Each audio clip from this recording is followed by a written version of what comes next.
L'inflation en France qui est désormais, en ce début d'année, quasi nulle, proche de zéro. C'est ce que nous dit l'INSEE. Et évidemment, ça pose des questions et ça interpelle. Bonjour Charles. Bonjour David, bonjour tout le monde. Charles Sana, fondateur du site Insolentiae. Charles, en décembre, on était à 0,8% d'inflation en rythme annualisé. En janvier, boum, on décroche, on passe à 0,3%, donc quasiment au-dessus de la ligne de flottaison, au-dessus de zéro. Donc ça veut dire qu'il n'y a plus de hausse des prix en France, parce que c'est un freinage quand même qui est assez inattendu. Oui, alors c'est un freinage qui est assez inattendu et qui est assez paradoxal parce que les gens sur le terrain vont avoir une appréciation assez, on va dire, nuancée, pour rester pudique, de la réalité de ce freinage de l'inflation. On va en revenir parce que quand on regarde les chiffres en détail de l'INSEE, on voit bien que en fait, la réduction, alors même en janvier, là, l'inflation en réalité elle est négative, hein. On est à moins 0,3. Ce que vous donnez là, c'est un rythme annualisé, David, mais en Ça veut dire quoi, juste un rythme annualisé? c'est la moyenne sur l'année, voilà, sur les 12 derniers mois. Voilà. Et donc là, effectivement, si on regarde même l'inflation du mois de janvier, elle est négative, on est à moins 0,3. Mais si on la prend par rapport à décembre. par rapport à décembre. Ouais. Si on la prend vraiment d'un mois sur l'autre, si on la prend en rythme, en moyenne lissée sur l'année, on est encore positif. Ce qui explique cette grosse baisse, en fait, c'est avant tout le recul du prix de l'énergie. On est à quasiment moins 7,8%, donc on est quasiment à moins 8%. Tout en sachant que en janvier 2025, hein, si on reprend le même mois de janvier, mais il y a un an, les prix de l'énergie étaient en hausse presque de 3%. Donc on passe de presque plus 3%, 2,7% en janvier 2025, à moins 7,8% en janvier 2026. Parce que le pétrole, juste Charles, parce que le pétrole a perdu $20 le baril en un an, tout simplement. Exactement. Exactement. Donc c'est essentiellement ça qui va expliquer cette baisse significative de l'inflation. À ça, vous pouvez Les rajouter soldes. aussi, ouais, exactement, Ouais. un élément purement conjoncturel. Mais il y avait les soldes également l'année dernière, en janvier 2025, et on était à 1,7% d'inflation mensuelle. Donc voilà, au lieu de 0,3. Donc les soldes n'expliquent pas tout. Vous avez une baisse des prix significative sur le textile, par exemple, hein, et donc l'habillement et les chaussures. Et alors ça, et puis un certain nombre de biens et services, enfin surtout de biens.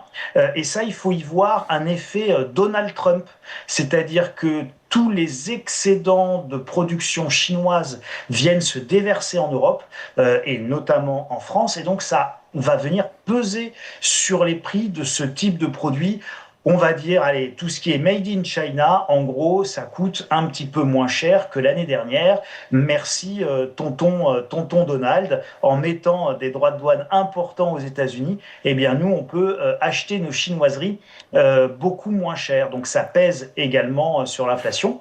Par contre, il y a des prix qui augmentent. Oui, alors juste avant d'en parler des prix qui augmentent, bien sûr, je vous ai senti un petit peu dubitatif sur est-ce qu'on a vraiment une inflation nulle ou quasi nulle, plus 0,3% rythme annualisé, au plus bas depuis fin 2020.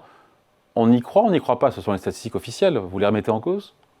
Pas du tout. On y croit, David. Ce que simplement je vais me permettre de faire après, c'est de partager une analyse avec tous ceux qui nous écoutent. Et encore une fois, une analyse, ce sont des scénarios, c'est des hypothèses, c'est pas la vérité absolue et intangible.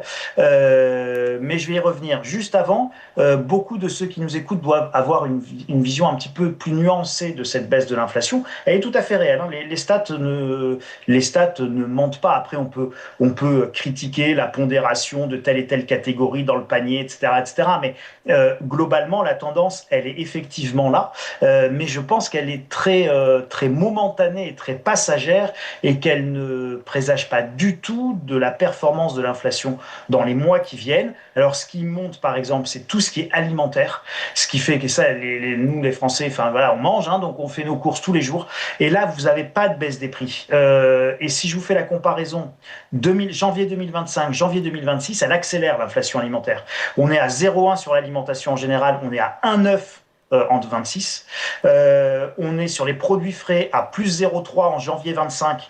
On passe à 1,4 en janvier 26. Et sur tous les produits autres alimentation, des produits un peu plus haut de gamme qu'on ne consomme pas forcément tous les jours, etc., etc., on passe de 0,1 en janvier 25 à 2% en janvier 26. Donc on a une accélération aujourd'hui très significative sur les prix de l'alimentation. Mais ce n'est pas ça qui m'inquiète en termes Les services, analytiques on a parlé des pour la suite. services Oui, alors qui, bon, eux, les sont en services, hausse de 1,8%.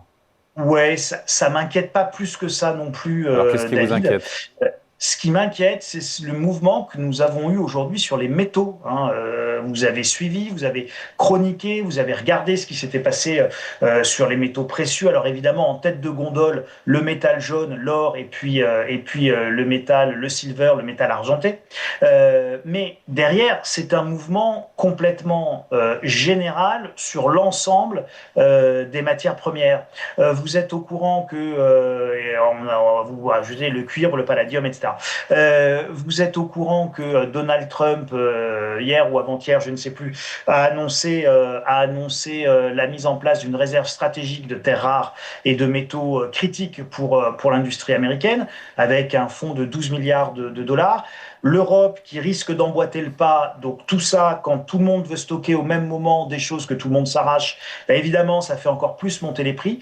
Vous avez vu qu'après la correction extrêmement violente sur l'or et sur l'argent C'est et reparti à sur la le hausse. cuivre, c'est reparti à la hausse de manière assez significative, hein. C'est pas une hausse toute douce, hein. Ça repart à la hausse pour le moment de manière assez significative.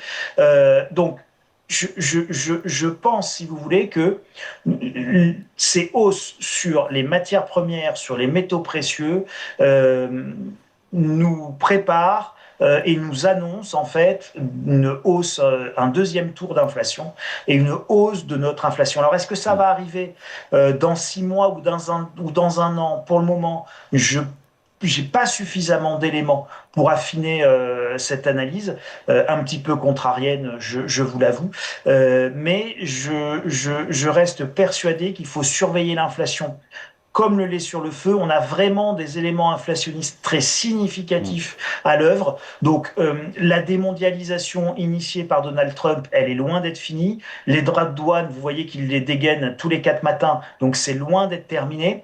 Donc voilà, là, on est dans une forme de pause, ce qui fait qu'on profite encore une fois des excédents chinois qui viennent peser un petit peu sur les prix. Prenons ce qui est à prendre, c'est très bien, c'est parfait. On voit que sur l'alimentaire, ça ne baisse pas. On voit les tensions sur les marchés internationaux de tout ce qui est matière première, qu'elle soit alimentaire, qu'elle soit minière, qu'elle soit évidemment pour alimenter la bulle technologique.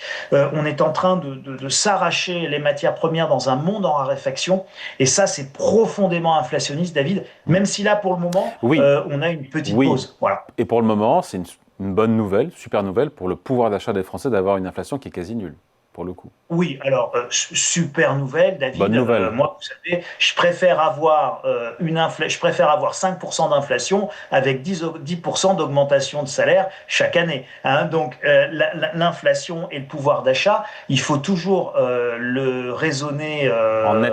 un peu comme les taux d'intérêt, hein, en taux réel ou en pouvoir d'achat réel. Et ça, c'est toujours mon augmentation. Vous êtes un homme des années 70 alors? Ah, mais vous savez, moi, je suis vieux, hein, Non. j'ai un côté France du Général, qu'est-ce que vous voulez, je me referai pas. Bon, en tout cas, pour l'instant, elle est proche de zéro, mais elle devrait remonter en cours d'année. Je crois que c'est la Banque de France, tout comme le gouvernement, qui attendent 1,3% d'inflation sur 2026. On pourrait être en dessous, ou à vous écouter, peut-être au-dessus.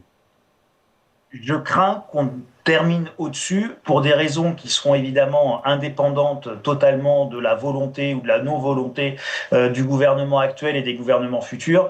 En données corrigées des variations saisonnières, encore une fois, les facteurs auxquels l'économie mondiale est confrontée sont passés de facteurs ces 30 dernières années qui étaient profondément déflationnistes. La mondialisation, les délocalisations, ça pèse sur les salaires, ça pèse sur les prix, on produit à pas cher là-bas, on ramène à moins cher ici, et puis on se fait imposer des bénéfices plantureux ailleurs. Mais voilà, donc tout ça, c'était déflationniste. Déflationniste également l'abondance de matières premières et de ressources naturelles qui ne sont absolument pas valorisées en plus à leur coût environnemental. Des normes qui étaient beaucoup plus allégées. Bref, quand vous prenez tous les éléments, eh bien, ils se sont inversés, des normes de plus en plus lourdes, une raréfaction des matières premières, des législations environnementales qui font que on veut essayer de plus en plus